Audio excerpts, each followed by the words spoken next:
नमस्कार दोस्तों, आपका स्वागत है आपके अपने YouTube channel the chapters class में। दोस्तों, हम लोग अपने चैनल पे UP TET, C TET, super TET तथा अन्य महत्वपूर्ण भर्ती परीक्षाओं से संबंधित हिंदी, एसएसटी और संस्कृत को टॉपिक वाइज और चैप्टर वाइज कवर करेंगे। दोस्तों, अगर वीडियो पसंद आती हैं तो लाइक करें, सब्सक्राइब करें तथा अपने दोस्तों के साथ शेयर करें। तो चलिए शुरू करते हैं। तो दोस्तों, आज का हमारा टॉपिक है वर्णों का उच्चारण स्थान। वर्णों के उच्चारण स्थान में हम लोग देखते हैं, इसके लिए एक ट्रिक बनाई है, ये देखते हैं। पहले इसको ट्रिक से याद कर लेते हैं, उसके बाद हम लोग इसको कॉन्सेप्ट से समझ लेते हैं। ये कॉन्सेप्ट है, ये ट्रिक है।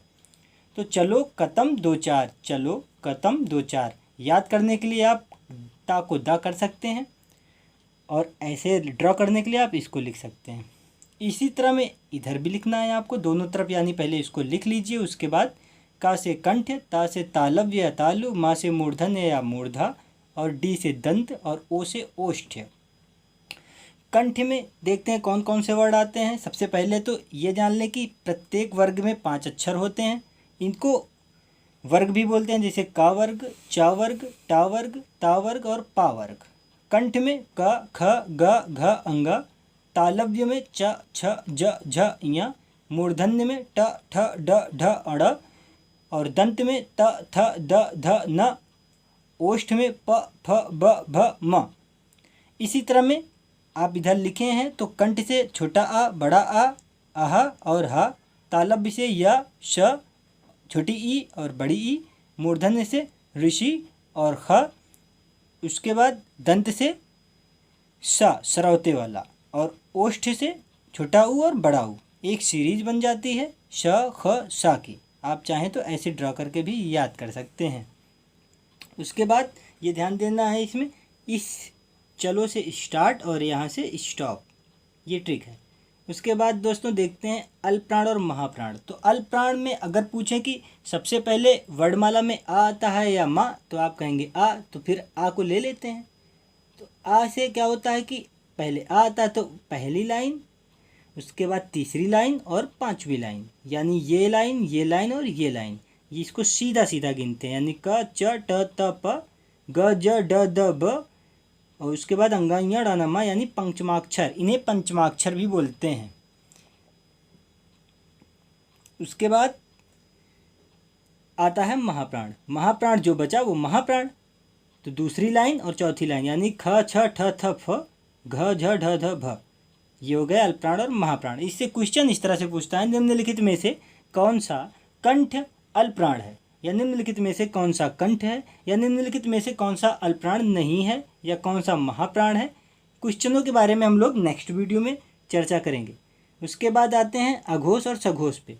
इसमें भी दोस्तों वही सिस्टम है। सबसे पहले कौन क्या आता है वर्णमाला में, आगे तो आ आता है, बाद में क्या आता है शा, तो हम लोग अघोष को ले लेते हैं।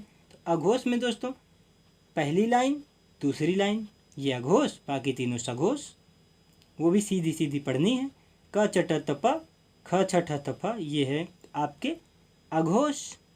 और उसके बाद जितने बचे वो सारे सघोष। अभी कुछ इसमें से और बचते हैं, जो ये मेरा फर्स्ट पार्ट है, सेकंड पार्ट में कवर करेंगे जो भी बच जाते हैं। उसके बाद आते हैं हम लोग आगे बढ़ते हैं इस तरफ, ये कॉन्सेप्ट वाला। तो दोस्तों ये है जीभ। मेन पॉइंट ये है कि लोग यहाँ पे कंफ्यूज हो जाते हैं कि कौन सा अगला भाग है, कौन सा पिछला भाग है। तो इसमें हम लोग देखते हैं तालु, मुंह के भीतर की छत का पिछला भाग, यानी मुंह के भीतर की छत का पिछला भाग, यानी कि ये है मुंह, यहाँ से जैसे ये वाला पिछला भाग, और ये है अगला भाग, यानी मूर्धन्य हम लोग कहाँ से बोलते हैं, मुंह की भीतर के छत का पहला भाग। इसको अगला भाग भी बोल सकते हैं, पहला भाग भी बोल सकते हैं। तो पहला भाग ये हो गया मूर्धन्य, जो कि ट, ठ, ड, ढ, ड़, ये हम लोग यहाँ से बोलते हैं, यानी हमारी जीभ यहाँ टच करती है। उसके बाद जो तालु होता है ये हम लोग पिछले भाग से बोलते हैं, यानी कि जब हमारी जीभ कहाँ टच करती है, यहाँ पे टच करती है, और ये हमारी जीभ है।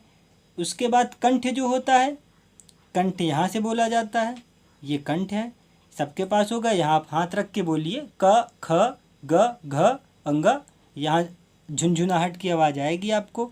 उसके बाद चाहे आप प्रैक्टिकली करके देख लीजिए, तालव्य तालव्य आप यहाँ पे चेक करिए, तालव्य के सारे वर्ण यहीं से शुरू होंगे और मूर्धन्य के सारे वर्ण यहाँ से शुरू होंगे, मतलब यहाँ पे आते हैं। ये सब एक कनेक्शन है। और ये दांत है, दांत यानी कि जो दंत से बोले जाते हैं, यानी कि ता, थ, द, ध, न, ये दांत। और ये होठ यानी कि जो होठ से बोले जाते हैं, जैसे प, फ, ब, भ, म। और दंत, कंठ और ओष्ठ यानी जो कंठ और ओठ दोनों से मिला के बोले जाते हैं। जैसे इसके लिए हम लोग देखते हैं इधर कंठ तालु, कंठ ओष्ठ। इसको याद करने का तरीका देखिए, इसमें इसको भूल जाइए, इसमें ओ आ रहा है कंठ ओष्ठ में, तो आप समझ जाइए कि ओ और औ, ये हो गया कंठ ओष्ठ। और कंठ तालु, इसमें ए और ए जो बचा वो ए और ए, यानी इसमें तो ओ दिख ही रहा है, तो कंठ ओष्ठ तो आपको याद हो गया। उसके बाद अंतास्थ, य व र ल। अंतास्थ व्यंजन जो होते हैं अधिकतर लोग या रा ला वा बोलते हैं। दोस्तों क्रम ये नहीं है, क्रम या व रा ला है, क्योंकि हिंदी जो है वो संस्कृत से निकली है, तो संस्कृत में इसका सही क्रम यही दिया गया है। अब आता है उच्छिप्त व्यंजन। उच्छिप्त व्यंजन ढ और ढ। इसमें यह भी क्वेश्चन आया था हाल ही में एग्ज़ाम में। उच्चारण में जीभ ऊपर उठकर झटके से साथ नीचे आती है। मतलब आप इसको प्रैक्टिकली करके देखिए, जीभ पहले ऊपर उठती है फिर झटके से नीचे आती है, जैसे ढ ढ बोल के आप देख लीजिए। अब दंतोष्ठ यानी दांत और ओठ से बोले जाने वाले, यानी दांत और ओठ दोनों की सहायता से बोले जाने वाले कौन है? वा। कंठ, कंठ यहीं से सारे वर्ड बोले जाते हैं। कंठ तालु, यहाँ से भी, यहाँ से जब आवाज़ निकलती है तो यहाँ टकराती है, ठीक है, तालव्य में, यहाँ इन दोनों की सहायता से। और कंठ और ओष्ठ यानी यहाँ से कुछ वर्ड जैसे कि ये कंठ तालु वाले, जैसे कंठ ओष्ठ वाले, वो यहाँ से निकलते हैं और यहाँ से भी बोले जाते हैं, तो दोनों सबका एक कनेक्शन है। अब आते हैं नासिक के। पंचमाक्षर ये हमेशा नासिक के, ये नाक से बोले जाते हैं, ये नाक है। यहाँ से अंगाई अणानमा, ये यहीं से बोले जाते हैं, ये पिछला भाग। तो क्वेश्चन कई प्रकार से पूछ सकता है आपसे कि तालु, जीभ के ऊपर का पहला भाग यानी कि तालु, ठीक है, सॉरी, भीतर की छत का अगला भाग यानी कि आपका मूर्धन्य, पिछला भाग यानी कि तालु। तो ऐसे क्वेश्चन पूछ सकता है, ठीक है दोस्तों। उसके बाद आता है कंठ के भीतर स्थित स्वर यंत्र यानी कि हा। ये आपको कंठ में हा बोल के देखिए, वो यहीं इर्द गिर्द घूमता नजर आता है कंठ।